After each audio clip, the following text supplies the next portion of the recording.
Today we are going to talk about the different versions of the vegan diet and what each one kind of entails and what I'm doing now. And yeah, some of the benefits from each one and some of the downsides of each one. So here we go.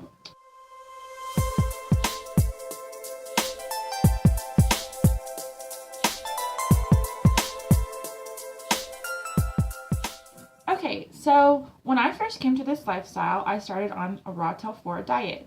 I was following Freelee the banana girl, and she did that. She did a raw till 4 diet, and I mean, this girl could put away the bananas. Like, oh my gosh, bananas and dates, and for the majority of the daytime, her meals were bananas and dates, and and then you would see her eat like this giant tub of berries, and then at night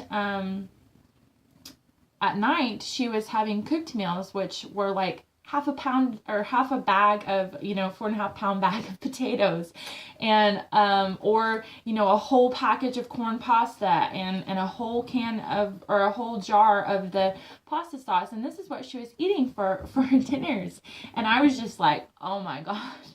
It was so much food, but I thought it was amazing because I was a food junkie, and all of these restrictive diets, that you think you have to go on so that you can lose weight or stay healthy, or, learning portion control and all of that. And that's just like, that was not in my, I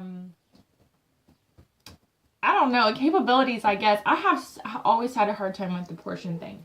So anyways, I was really excited when I saw this, and I was like, man, she looks so healthy and she's skinny. Okay, so that's what I started on, and I loved it.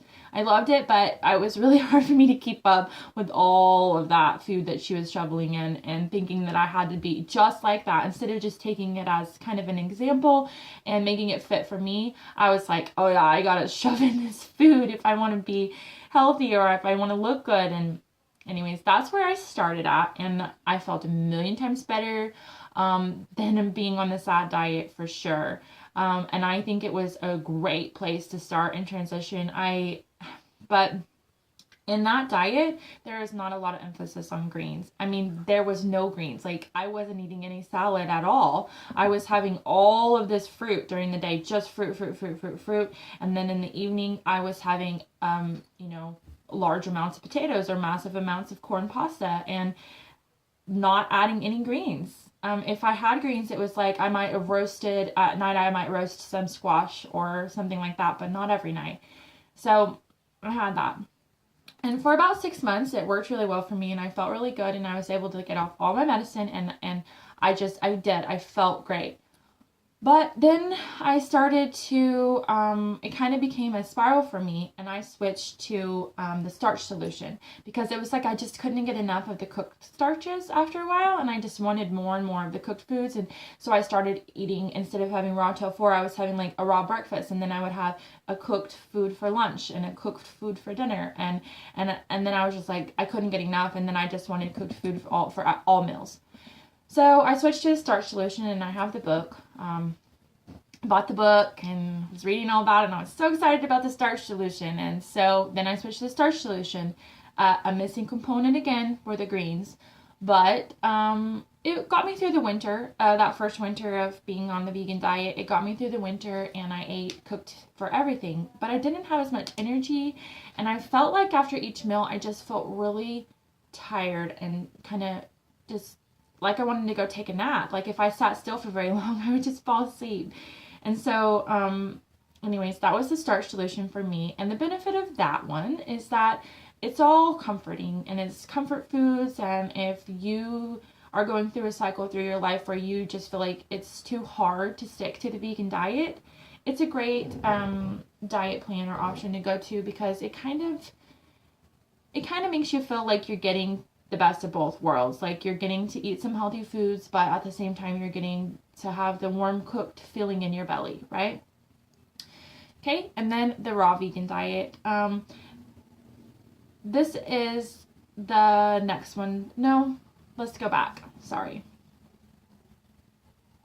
Then Okay, then I started to not feeling so well because I was eating a lot of beans and rice and potatoes and things like that. But I have started having real low energy. And my husband started cooking all of this meat because he got a new smoker. And I thought, okay, yeah, I'm going to eat this stuff that he's cooking because it was weird. It had been 2 years at this point. I have been on a vegan diet for 2 years, and he had bought this cooker, and I was like, yeah, that food smells so good, and it was like my body was craving it because it was like I didn't have the energy. I wasn't staying ahead of my hunger game. I was getting bored with all of the rice and beans and those kind of meals. So I ate that. And, obviously that was horrible. So for me, the starch solution did not work because I didn't have enough energy and it made me spiral back into the SAD diet because it was so much similar for me. So some of you, it might work for you. And like I said, the benefits of it, it's comforting. And if you're wanting, if you're just transitioning or you're feeling like you're going to switch back over to the SAD diet, it's a better solution to go to. But for me, it actually made me spiral back into the SAD diet. So I was back into the SAD diet for that following winter, and then I got pericarditis, which is the inflammation of the heart. And anyways, anybody can get it. It was basically just like a virus around the heart. And then I realized, okay, I can't keep doing this. But, I healed from so many things over the last few years. And then I turned from that. I turned my back on it and went back to eating a SAD diet for like 3 months. And then all of a sudden I contracted all these health issues. So I don't really find that a coincidence. But after I got out of the hospital, I decided to start switching up my game, and that's when I started really listening to TannyRaw. You guys, I will link her down below too. She's amazing, and she's a raw vegan, and low fat, high carb, raw vegan, and she is amazing. But the key thing that I pulled from her and learning from her was that she puts a giant emphasis on greens.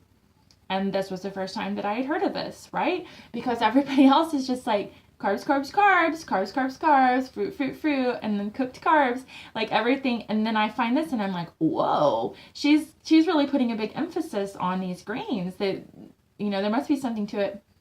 So for the past year now, it's been a year, I have been high raw vegan. And I've done a couple of challenges where I was vegan for high raw vegan or completely raw vegan for 30 days. And then I did it twice, 2 different months in the past year. I did fully raw and I felt great. I just, I don't have the self-control that I would like to have. And some cooked foods, they do make me feel really good. Okay, so here's the conclusion. Everything, all of them are better than the SAD diet. But for me and where I'm at now, I have a high raw diet is where I feel the most vibrant and the most healthy and the most just like exuberant high raw diet. So I eat a lot of fruit. I eat a lot of greens. And if I do have cooked food, here are the 3 cooked food items that actually do not bother my stomach. Oh, I eat a lot of sprouts too. Sprouts are really, really amazing and they're so easy to do. I have a couple of videos on how to do sprouts and sprouting, and they're so easy. But adding sprouts to your diet is a really great thing because it's good to add some extra raw protein, and also to add some, it's good for your belly and your gut bacteria because it's almost like eating a fermented food. They're really good to help colonize your gut. So anyways, the 3 cooked items now that I eat, I do have brown rice, only brown rice. And the other is sprouted lentils. I will sprout them for a day or 2 and then cook them. And I don't seem to have any issues with those. And I usually eat those whenever I feel like I need to up my protein, or I'm just wanting, something comforting to eat at night. And then the other thing is oats. I do not have any problem with oats. I feel like oats are really, really great for your heart, and they're really good for your blood. And I'm not really sure why raw vegans cut them out, and you guys can crucify me for that if you want to. But I love oatmeal, and I love oats. Like, they just make me feel so good. I never feel low of energy whenever I eat them. And so that is something that I eat. And I only eat a cooked breakfast of oats maybe once to 2 days out of the week. For the most part, I usually have a green smoothie. But anyways, I hope that gives you some sort of insight. And now the only oils, if I do eat any oils, the only oils that I use are like avocado or coconut oil, like I mentioned before, for your high blood pressure. And staying away from tortilla chips, anything like that. Tortilla chips, white flour tortillas, those things just really they don't make me feel good, and they're very high in sodium. So pay mind to that, because some people switch to healthier option chips and things like that, and they think, well, these chips are vegan, so they're fine. Watch it, because the sodium content and the fat content are high, and they can still make you feel really yuck. So in conclusion, there are pros and cons to all of them, and that's just my experience with them. Now, I don't know where you guys are at in your life, or where you're at on your journey, and what's your, normal diet is, and where you're at. But I hope that gives you some insight into the raw vegan diet, raw tail fort, and the starch solution. And I hope that you guys choose what's best for you. And yeah, it's a journey, so we are in this together, and you just got to keep pushing forward every day and finding out what makes you feel the best, and what are the best options for you in your life. So I love you guys. Talk to you later. Bye.